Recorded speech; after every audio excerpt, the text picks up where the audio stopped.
सरकार, एक बात करनी है। बोलो, क्या बात है जुल्फिकार? सरकार, आप भी तो मेरे बेटे की तरह हैं। मेरे मालिक, मैं अपना एक बेटा तो पहले ही खो चुका हूँ। अब सिर्फ जैनब है मेरे पास। तुमने मेरा एतबार तोड़ा, मेरा राज फाश किया, और अब इतने सालों के बाद तुम मुझे ब्लैकमेल करने की कोशिश कर रहे हो। नहीं सरकार, मेरी मजाल। सरकार, मुझ बूढ़े पर रहम कीजिए। मेरी जैनब को मुझसे मत छीनिए सरकार। बहुत अच्छे जुल्फिकार, बहुत अच्छे। बहुत अच्छी प्लानिंग की है तुमने। इतने सालों का बहुत अच्छा सिला दिया है। जुल्फिकार,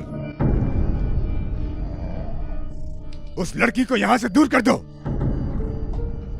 ये मेरा आखिरी फैसला है।